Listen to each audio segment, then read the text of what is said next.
हम इस वीडियो में चार्वाक दर्शन द्वारा प्रतिपादित तत्वमीमांसीय सिद्धांत की चर्चा करेंगे।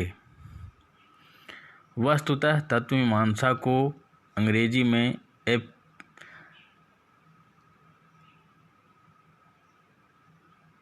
मेटाफिजिक्स कहा जाता है।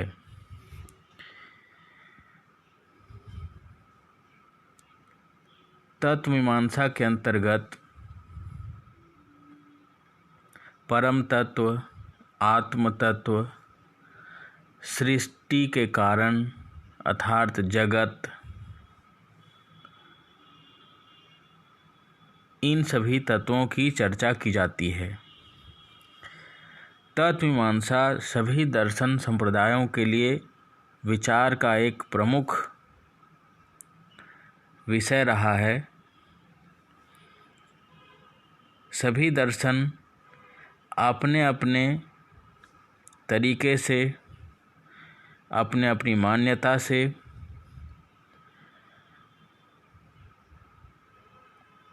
तत्वमीमांसा का प्रतिपादन करते हैं और साथ ही यह भी खोज करने की कोशिश करते हैं कि इस जगत का मूल तत्व क्या है, ईश्वर का स्वरूप क्या है, आत्म तत्व का स्वरूप क्या है, आत्मा और ईश्वर में संबंध क्या है, ईश्वर और जगत में संबंध क्या है, यह सृष्टि भौतिक है या अभौतिक है। इन सभी तत्वों की खोज, व्याख्या और प्रतिपादन तत्वमीमांसा में किया जाता है। चार्वाक दर्शन भी इन प्रश्नों के विवेचना एवं विश्लेषण का कार्य करता है।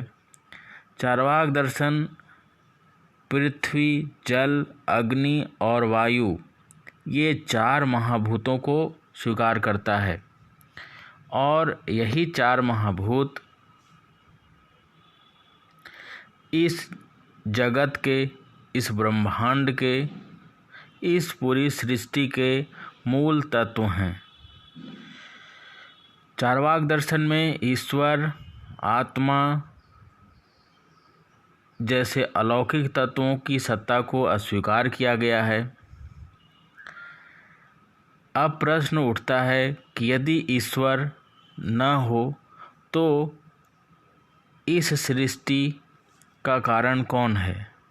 क्योंकि दूसरे दार्शनिक संप्रदाय ईश्वर या ब्रह्म को इस सृष्टि का निमित्त कारण मानते हैं और पंचमहाभूत पृथ्वी, जल, अग्नि, वायु और आकाश, इन 5 तत्वों को इस सृष्टि का उपादान कारण मानते हैं। परंतु चार्वाक ईश्वर को नहीं मानता। ईश्वर जैसे किसी भी निमित्त कारण की सत्ता को अस्वीकार करता है, परंतु पृथ्वी, जल, अग्नि और वायु, आकाश को छोड़कर ये 4 तत्व की सत्ता को स्वीकार करता है और इन चारों तत्वों को वह भौतिक मानता है। चार्वाक दर्शन के अनुसार इन्हीं 4 भौतिक पदार्थों के संयोग से इस सृष्टि की उत्पत्ति हुई है। इन्हीं 4 पदार्थों के संयोग से जितने भी भौतिक या अभौतिक, फिजिकल और नॉन फिजिकल वस्तुओं की सत्ता दिखाई पड़ती है, वो सब इन्हीं 4 महाभूतों से ही उत्पन्न है।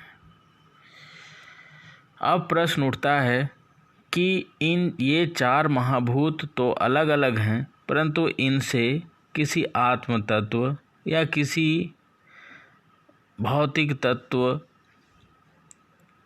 की उत्पत्ति कैसे होती है?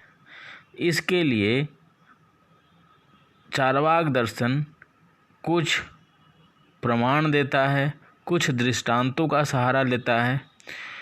दृष्टांतों में चार्वाक दर्शन के अनुसार जिस प्रकार पान, चूना, कथा आदि की अलग अलग सत्ता होती है, परंतु उन्हें मिला देने पर उसमें लाल रंग की उत्पत्ति हो जाती है, उसी तरीके से पृथ्वी, जल, अग्नि और वायु इन 5 महाभूतों के विशेष अनुपात में मिलाने से या मिलने से या संयोग से इस चराचर जगत और आत्मा की उत्पत्ति होती है। इसके अनुसार मदिरा जो भौतिक पदार्थ है या मदिरा बनाने वाला घटक या पदार्थ भौतिक हैं, जैसे अन्न, जल, ये सब भौतिक पदार्थ हैं, लेकिन इनके मिलने से और इनके सड़ने से एक मादकता उत्पन्न हो जाती है और यह मादकता अगर अन्न में देखा जाए, जल में देखा जाए या किसी और द्रव्य में देखा जाए तो नहीं होता, परंतु जब उनके विशेष अनुपात में संयोग होता है तो मादकता नामक गुण पैदा हो जाता है। उसी तरीके से इन 4 महाभूतों के मिलने से ही आत्म तत्व या चैतन्य की उत्पत्ति हो जाती है। उल्लेखनीय है कि चार्वाक दर्शन में इस शरीर को ही आत्मा माना गया है। चार्वाक दर्शन में कहा गया है कि यह शरीर ही आत्मा है, यह शरीर से विशिष्ट चैतन्य से विशिष्ट देह ही आत्मा है। मृत्यु के उपरांत जिस प्रकार शरीर नष्ट हो जाता है, उसी प्रकार आत्म तत्व भी नष्ट हो जाता है। अतः इस शरीर से भिन्न किसी अमर नित्य आत्मा की सत्ता स्वीकार नहीं की जा सकती। चार्वाक के इस भूत चैतन्यवाद का दार्शनिकों ने खंडन किया है।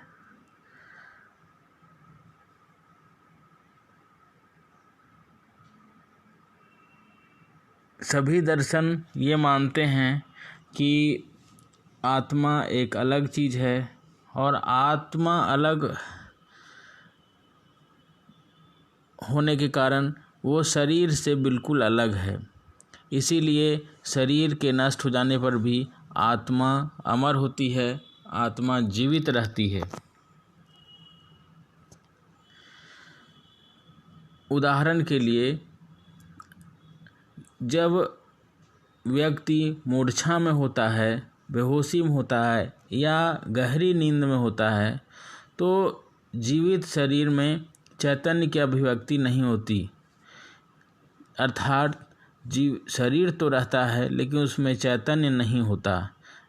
इससे यह स्वाभाविक निष्कर्ष निकलता है कि आत्मा जैसी कोई तत्व शरीर से भिन्न है, जो शरीर में जिसके न रहने पर वह शरीर निरर्थक या अनुपयोगी हो जाता है, उसके रहने पर ही यह शरीर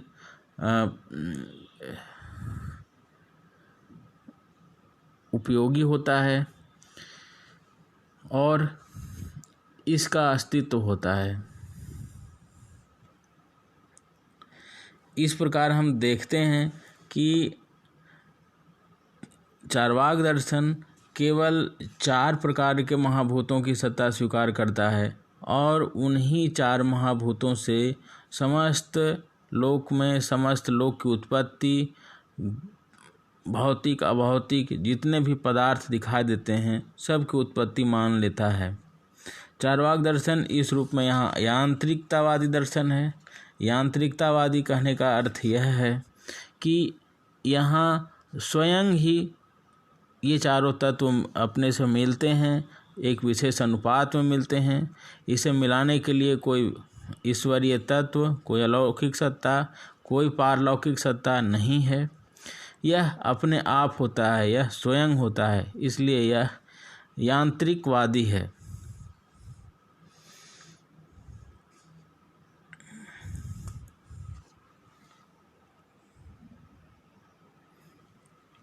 उल्लेखनीय है कि चार्वाक दर्शन का देह विशिष्ट आत्मा या भूत चैतन्यवाद एक निहायत साधारण सा सिद्धांत है, जिसमें गहराई नहीं है और जिसमें सत्यता भी नहीं है। यह एक प्रतिक्रिया स्वरूप उत्पन्न दर्शन है और यह प्रतिक्रिया के रूप में ही सभी सिद्धांतों का प्रतिपादन करता है। भूत चैतन्यवाद के माध्यम से चार्वाक दर्शन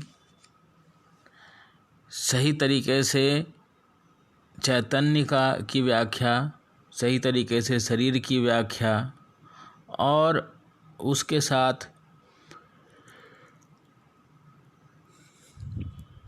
पुनर्जन्म, मृत्यु, मोक्ष, परम तत्व, इन सभी पदार्थों की विवेचना करने में असमर्थ हो जाता है। चार्वाक दर्शन की यह मान्यता महान मानव जीवन को अत्यंत सीमित बना देता है और वह केवल इसी जन्म तक सीमित कर देता है। कुछ ऐसे नैतिक प्रश्न जैसे जो व्यवहार में दिखते हैं कि कोई धर्मात्मा पुरुष तकलीफ झेलता है, परंतु कुछ निकृष्ट कार्य करने वाले या दुष्ट व्यक्ति समाज में सुखमय जीवन व्यतीत करते हैं। इन सभी विरोधाभासों का भी सम्यक उत्तर चार्वाक दर्शन नहीं दे पाता है, क्योंकि इसे बिना पुनर्जन्म की सत्ता, बिना पिछले जन्म के कार्य, पुण्य पाप आदि की व्याख्या किए बिना इसकी व्याख्या नहीं हो सकती। इसलिए चार्वाक दर्शन का भूत चैतन्यवाद एक अपरिपक्व विचार है, एक अपरिपक्व मान्यता है, एक अपरिपक्व दर्शन है।